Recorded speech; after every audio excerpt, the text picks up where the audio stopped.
What's up, everyone? Welcome back to Daddy Genesis, and today we will be diving into, but I don't know if, but I think we should talk about this. Talking about Ted Cruz narrating the catastrophe of insecurity that is going on in Nigeria. To protect Christians in Nigeria. Nigeria has seen a persecution of Christians that has been staggering. Just this week, over 60 people were murdered by jihadists, by radical Islamists in northeastern Nigeria. They executed soldiers. They went house to house. This pattern of targeting Christians, targeting Catholic priests, targeting individual men, women, and children is horrific. And my legislation would put real consequences on the government of Nigeria and those who are facilitating this persecution, put real consequences on them to change that. Usually when a foreign politician talks about another country's internal issue, you take it with a grain of salt. But what Senator Cruz said, it hits differently. This man is not stating an opinion, but an unrefined reality. A reality that has been normalized for years. Why the world, and more importantly, the Nigerian government, seems to be looking the other way. You see, there's a lot that is going on that I would like to unpack. But before we do that, I will encourage you to subscribe, be a part of this family. If you are yet to be, click the notification button so that other people can see this. I think in the era we are now, what we need to be doing is to give out information and educate ourselves on some or a lot of things. We need to be unplugged from this political dilemma that we put ourselves in and see a way we can gain our true independence and our true freedom from our political leaders. This is not even the child's play anymore. It's getting out of hand, and something needs to be done. But also, I would like to remind us and encourage us that in our quest to find true freedom in our own country, I will also say that we should not be quick to throw the child away with the bathwater. All right? Let's dive deep into the beginning and the genesis of this whole scenario. Shall we? There's a whole lot we're going to be looking at. Back to 2014, probably 2010. The complacency of Nigerian government looking the other way. You see, today, we're not just going to react to this clip. We are going to do a deep dive and to see why we are where we are today. Just to give it some, background. We're going to trace the root of this insecurity from the very beginning. You see, from the rise of Boko Haram through the explosion of the militant violence to the present-day kidnapping industry, we are going to ask the hard question: why does Nigerian government seems unwilling to take decisive action? Is there anything behind this? Who are those powerful people holding the Nigerian people in ransom? Strap in, because this is going to be a heavy one. Let's look at the genesis, Boko Haram. To understand today's chaos, you have to go back to 2009. This is when the jihadist group, Boko Haram, truly burst into the scene. Now, let's wind back a little bit. What is the origin? Their origin are even earlier in the early 2000s as a sect protesting corruption and Western education. These are people who do not go in line with Western education. They do not agree with it, mostly for women. They do not want to succumb to Western education. You see, the critical moment was under the governance of President Umaru Yar'Adua. I think this happened to be the genesis of the whole issue, right? But in 2009, the group leader, Mohammed Yusuf, was captured by the Nigerian military. But now, is that the beginning of the problem? Maybe. But then, in what many call catastrophic mistake, he was handed over to the police and was summarily, this guy, Mohammed Yusuf, died in police custody. Now, you will understand that this was not just justice, it was a trigger. It created Malta and unleashed a wave of revenge. It transformed Boko Haram from a local sect into a full-blown insurgency. The government's heavy-handed response further alienated local populations, creating a fertile ground for recruitment. This is the beginning of the whole problem. Under President Goodluck Jonathan, the group grew in strength and notoriety. This culminated in the 2014 abduction of the Chibok schoolgirl. This was a global moment, and this is when we have people with the hashtag Bring Back Our Girls was everywhere, including the Western world. But on the ground, the military response was widely criticized as very, very slow, corrupt, and ineffective. There was a report of soldiers sent in to fight with inadequate weapons, and some don't even get paid. You see, the complacency wasn't just the inaction. It was a systemic failure. Looking at the second phase of this, the mutation, farmer header crisis. While the world was focused on Boko Haram, another more complex crisis was metastasizing, a farmer header conflicts, particularly in Nigeria's middle belt. Now, it is crucial to understand this. For centuries, there have been a seasonal conflicts between mostly Muslim Fulanis, the pastoralists, and mostly Christian farmers over land and water, most especially during the dry season. Around 2015 to 2016-ish, this changed dramatically. You see, the conflict became increasingly militarized. Farmers reported being attacked by herdsmen armed with sophisticated weapons, AK-47s, not just stick anymore. Like President Buhari said in the US, that Fulanis are working with machete and stick. But do you know that the violence became genocidal in its scale? Villages were razed. Men, women, and children were massacred in night raid under Fulanis. According to Global Terrorism Index, the Fulani militants became one of the deadliest terrorist groups in the world by 2018. You see, in some years, they were responsible for more deaths in Nigeria than Boko Haram. Now, the result, a massive crisis of internally displaced people in IDP camp. The Internal Displacement Monitoring Center consistently ranked Nigeria as having one of the highest number of new displacements in the world combined. Millions of people, often indigenous community, lost their home, their farms, their entire way of life. Now, they were crammed into squalid IDP camp. And tragically, this camp became hunting ground for Boko Haram and later kidnapping gangs. What next? What's the next phase? And that is the normalization. Kidnapping for ransom has been normalized. That brings us to the present day.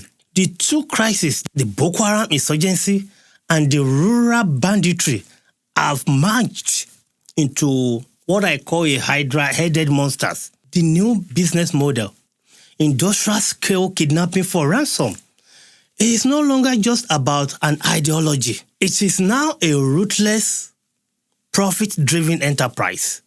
Students are snatched from their dormitories in mass abduction.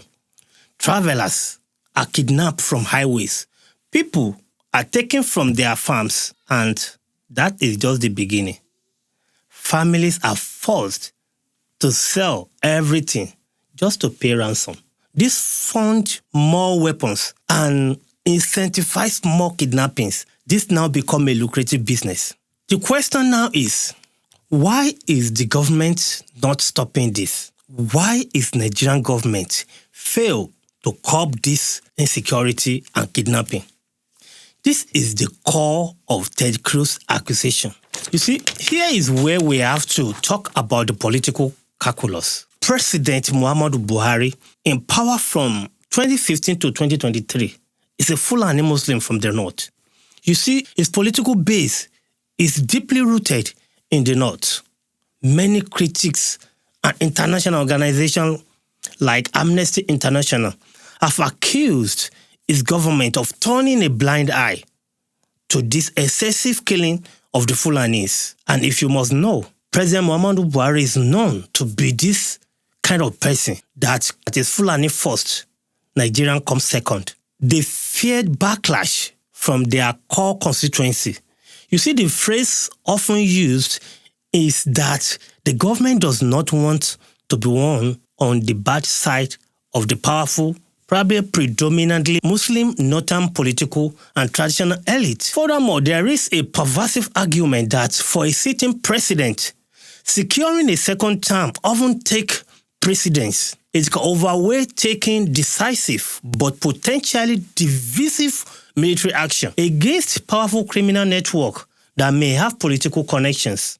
Now, Amnesty International quote on failure to prosecute. This is not just speculation anymore. The proof is in the pudding. Where are the large-scale arrests? Where are the prosecution of the kingpin?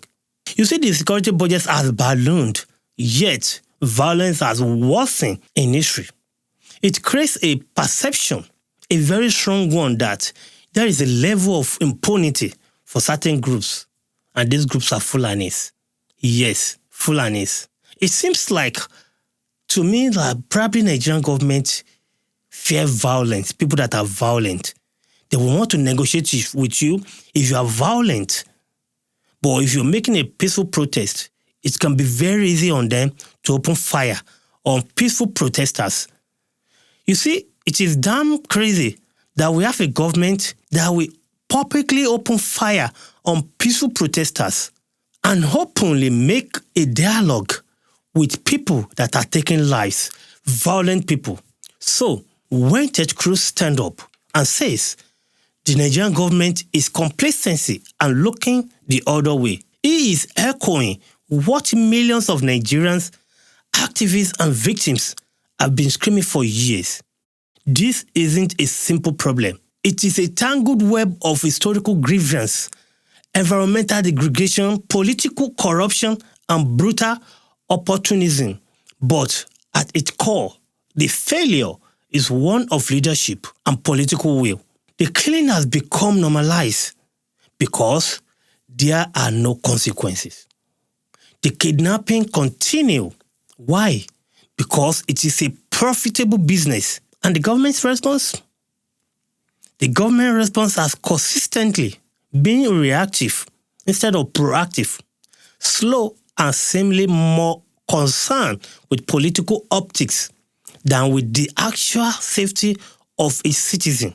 Now, this is it. This isn't just a Nigerian problem. When a country of over 200 million people, a regional powerhouse, descended into this level of lawlessness, it is obvious that it creates a ripple effect of instability, refugees crisis, and extremism that affect the entire world. So, Senator Cruz is right to speak up. The world should be watching. But more than that, it should be demanding action from a government that has far too long failed its most basic duty to protect its people. You see, this is what I call when you fail to describe or name yourself. Don't be surprised when people name you for you. It has been far too long and the killing has been far too many for Nigerian government to not be able to bring to an end this unnecessary killing. And now, gradually becoming world concern. Why? Because we have leaders that will not name or prescribe these people as terrorists. Now, I asked a question the other time. Who are the forces that is holding Nigeria in the jugular that we could not combat and end insecurity in Nigeria? I think we remember back a few years ago that some names were sent to Nigerian government, I think during President Muhammadu Buhari's term, that some names were sent to Nigeria to be those who are behind terrorism in Nigeria. But the truth is, nobody is brought to book on this issue. And when things like this continue to go on, nobody will blame people like Ted Cruz from going publicly that Nigeria is complacency and turning a blind eye to Christian massacre.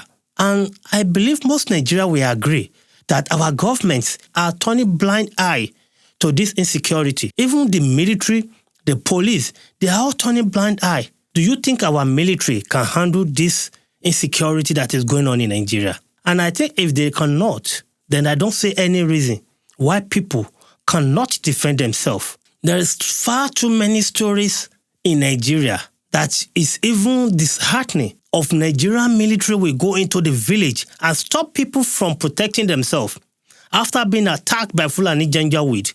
And at the end of the day, a whole lot of body keep piling up and Nigerian military will keep stopping people from defending themselves. I want Nigerian government to understand one thing, that people can only take as much as they can. If they cannot take any more, people will react. I just wish and I hope that Nigerian government will do the needful this time around and bring to an end this insecurity so that Nigerian people will have no need in sorting for self-help. Because when it comes to life and death, everyone has the right to defend their life and their property. I think Nigerian people should be commendable for being peaceful and patient, because there's no monopoly of violence. Everybody can create violence anywhere. But if we choose peace, that does not mean we're stupid. We just want government to take decisive action against this Fulani killing people in Nigeria. Now, if you're Nigerian, let me tell you this. It is very easy for you to ask America to come to Nigerians' aid. At the same time, I want us to be careful what we wish for. Because if we have to look back in history, how many countries can you name that America entered into in the name of helping them to stabilize their country? We all know the end. Because at the end of the day, those who they claim to fight, those terrorism end up ruling those countries. So we should be careful what we wish for. In as much we need help, we should be looking inward on how we can bring this to our end.